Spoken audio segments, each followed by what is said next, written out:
পারিবারিক সম্পর্কের দাওয়াত। পিতামাতার অধিকার, সন্তানের অধিকার, স্ত্রীর অধিকার, স্বামীর অধিকার। পিতামাতার অধিকার সবচেয়ে বড়। আর পিতামাতার ভিতরে কার অধিকার বড়? মা, মায়ের অধিকার সবচেয়ে বড়।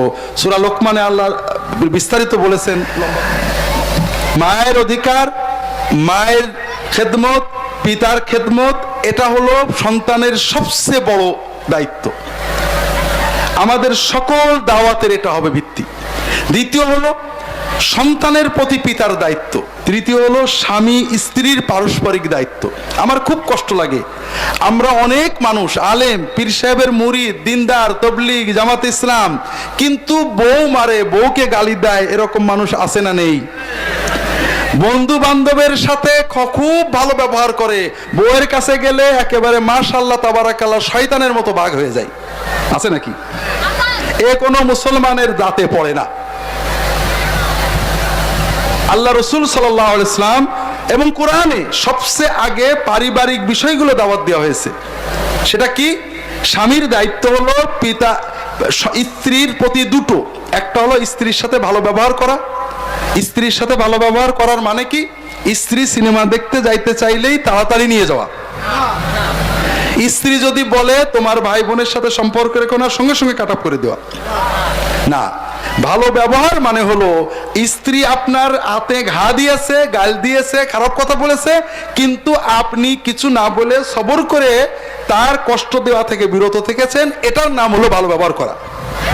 আল্লাহ রসুল সাল্লাল্লাহু আলাইহি ওয়াসাল্লাম বলছেন আকমালুল মুমিনিনা ঈমানান আহসানুহুম খুলুকান ওয়া খিয়ারুহুম খিয়ারুহুম লিআহলিহি ওয়া আনা খায়রুকুম লিআহলি। মুমিনদের ভিতরে সেই শ্রেষ্ঠ মুমিন তার ঈমানি পরিপূর্ণ যে মানুষের সাথে ভালো ব্যবহার করে। আর ভালো মুসলমানদের ভিতরে শ্রেষ্ঠ হলো যে বাড়িতে যে বউয়ের সাথে, স্বামীর সাথে পারিবারিক জীবনে ভালো আচরণ করে। কেউ সুবহানাল্লাহ বলেনি? রাসূলুল্লাহ সাল্লাল্লাহু আলাইহি ওয়াসাল্লামের মডেল, রাসূলুল্লাহ সাল্লাল্লাহু আলাইহি ওয়াসাল্লামের স্ত্রী তার সাথে খারাপ আচরণ করেছেন, রাগ করেছেন, কষ্ট পেয়েছেন নবীজি। একবার করেছেন ভাই, একবার নবীজির স্ত্রী তারা নবীজির সাথে এত খারাপ আচরণ করছিলেন যে নবীজি মনে কষ্ট পেয়ে 4 মাস মসজিদে ছিলেন, বাড়ি আসেননি। কথা বোঝেননি? কিন্তু রাসূলুল্লাহ সাল্লাল্লাহু আলাইহি ওয়াসাল্লাম কষ্ট পেয়েছেন, মনে ব্যথা পেয়েছেন, মুখ কালো করে থেকেছেন, 4 মাস বাড়ি আসেননি, অনেক ঘটনা ঘটেছে, কিন্তু জীবনে কখনো রাগের মাথায়, স্ত্রী যখন রাগ করেছে ওই সময়ে রাগের মাথায় প্রতি রাগ করে কোনো বাজে কথা বলেননি, মায়ের ধর তো দূরের কথা, গালি দিয়ে কোনো কথা বলেননি। আমি যদি একটা মিথ্যা গল্প বলতাম যে একজন বাতাস দিয়ে ভেসে যাচ্ছে, সবাই সুবহানাল্লাহ বলতো। আর মুহাম্মদ রাসূলুল্লাহ সাল্লাল্লাহু আলাইহি ওয়াসাল্লাম মুজিজা বললাম, কেউ সুবহানাল্লাহ বললো না। বাঙালির ব্রেন পচে গেছে ভাই, মিছে কথা শুনলে খালি সুবহানাল্লাহ কোন।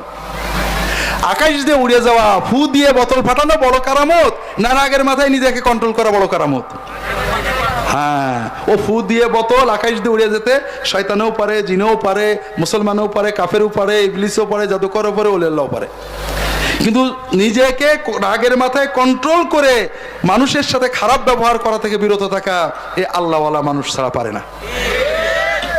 নবীজি আপনাকে মডেল দেখালেন, খিয়ারুকুম খিয়ারুকুম লিআহলিহি ওয়া আনা খায়রুকুম লিআহলি। আমি আমার পরিবারের সাথে সুন্দর আচরণ করি। কিভাবে? রাসূলুল্লাহ সাল্লাল্লাহু আলাইহি ওয়াসাল্লাম পরিবারের সাথে দুটো আচরণ করতেন। একটা হলো পরিবারের কোনো রাগ কষ্টে উনি প্রতি উত্তরে কোনো খারাপ আচরণ করতেন না, সবর করতেন, এড়িয়ে যেতেন, হাসি মুখে চলে যেতেন। কষ্ট পেলে বললাম 4 মাস একবার মসজিদে পড়ে থেকেছেন, কিন্তু রাগ করেননি, প্রতি উত্তরে গাল দেননি, মার ধরতো অনেক পরের কথা। আমরা সবাই মাশাআল্লাহ দিন কায়েম করব, ইসলাম কায়েম করব, আরে নিজের পারিবারিক জীবনে ইসলামের কিছু করতে পারলাম না, সারা দুনিয়ায় করে বেড়াচ্ছি। আপনি কি পেরেছেন আপনার স্ত্রীর রাগ সহ্য করতে? যদি পারেন আরেকজনকে দাওয়াত দেন, আর নাইলে বোঝেন যে আপনি নিজের জীবন ইসলাম কায়েম হয়নি, ওই নিয়ে চিন্তা করে আপনার লাভ নেই, আগে নিজেরটা কায়েম করেন। এজন্য ভাইরা, আল্লাহ পারিবারিক দাওয়াত, ইসলামী দাওয়াতের অন্যতম বিষয় হলো পরিবার। রাসূলুল্লাহ সাল্লাল্লাহু আলাইহি ওয়াসাল্লামের ভালো আচরণের আরেকটা দিক ছিল, রাসূলুল্লাহ সাল্লাল্লাহু আলাইহি ওয়াসাল্লাম যখন বাড়িতে থাকতেন নিজের কাজ বাড়িতে করতেন, নিজের জুতো নিজে সেলাই করতেন, নিজের কাপড় নিজে ধুতেন, নিজে বা পরিবারের কাজে ঘরদোর ঝাড়ু দেওয়া, রান্না বাড়া এসব কাজে স্ত্রীকে পারলে সহায়তা করতেন এবং স্ত্রীর সাথে একসাথে খাওয়া দাওয়া করতেন, আড্ডা দিয়ে ফুর্তি করে ইয়ারকি মেরে খাওয়া দাওয়া করতেন, গ্লাস তুলে নিয়ে গালে দিয়ে দিতেন, খাবার লোকমা গালে তুলে দিতেন, স্ত্রীর সাথে খেলা করতেন, দৌড়াতেন, খেলা করতেন, পাল্লা দিতেন, স্ত্রীকে খেলা দেখাতে নিয়ে দিতেন। দাঙ্গা পড়ার লোক কেউ সুবহানাল্লাহ কয় না। এটা হলো নবীজির মুজিজা, এর নাম হলো ইসলাম। এই ইসলাম পালন করলে আপনার পারিবারিক জীবন সুন্দর হবে, আপনার মনে শান্তি আসবে, বাচ্চাগুলো সুন্দর হবে এবং আপনি জান্নাতেও বাচ্চাগুলো নিয়ে থাকতে পারবেন। আপনি এইটা না করে আপনি আমার পিছনে লেগে আছেন, অমুক হুজুরের পিছনে, তমুক হুজুর অমুক জায়গায়, কিন্তু পরিবারের শান্তি করেননি। সন্তানগণের কাছে, সন্তানদের কাছে বাপ মার চেয়ে বড় দেবতা নেই। আপনি তাদের কি দিন শেখান? আপনি বোর সাথে ঝগড়া করেন, আপনি বাবা মার সাথে খারাপ ব্যবহার করেন, আর বাচ্চাগুলো ভালো আচরণ করবে এটা আপনি আশা করেন না। কথা কি বুঝতে পারছেন? বা ছেলে মেয়ে কিছু বলে না, কিন্তু মা বাপকে গাল দিচ্ছে, এটা এত কঠিন ভাবে ওদের লাগে, বাপ মাকে গাল দিচ্ছে এত কঠিন ভাবে লাগে, আপনি কল্পনা করতে পারবেন না। ওটা ওর মনের ভিতরে খসখস লাগে, ও কাউকে বলে না, কিন্তু ও মানসিক অসুস্থ হয়ে পড়ে। যখন একটু বড় হয়, বন্ধু বান্ধবের সাথে মিশে বাপ বাড়ির সাথে মিশতে চায় না, আস্তে আস্তে খারাপ হয়ে যায়। যত বাচ্চা খারাপ হয়েছে অধিকাংশ ক্ষেত্রে বাপ মার খারাপ আচরণ, পারস্পরিক খারাপ আচরণ অথবা বাপ মার অবহেলার কারণে। তো ভাইরা, আল্লাহ রসুল সাল্লাল্লাহু আলাইহি ওয়াসাল্লাম পারিবারিক দায়িত্ব দিয়েছেন, স্বামীদের জন্য দায়িত্ব হলো ভালো আচরণ করা। ভালো আচরণের দুটো দিক, রাগ করলে সহ্য করা আর পারিবারিক জীবনে একসাথে কাজকর্মে সহায়তা করা, খেলাধুলো করা, খাওয়া দাওয়া ইত্যাদিগুলো করা। দ্বিতীয় হলো স্বামীর দায়িত্ব স্ত্রীকে সাধ্য মতো ভালো রাখা, সাধ্যের বাইরে নয়, কিন্তু আপনার ক্ষমতা আছে 1000 টাকার শাড়ি কেনার, আপনি কিনে দিলেন 200 টাকা, দুনিয়ার কেউ বুঝবে না, আল্লাহ ধরবে।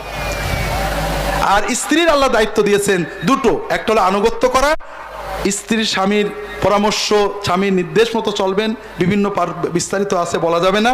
আর একটা হলো স্ত্রী স্বামীর প্রতি কৃতজ্ঞ থাকবেন, স্বামী আমার জন্য কষ্ট করে, স্বামী আমার জন্য উপার্জন করে, সামাজিক প্রোটেকশন দেয়, কাজেই স্বামীর ভুল হলেই তোমার কাছে কিছুই কোনোদিন পেলাম না, এই ধরনের পর্যায়ে যেন না যায়।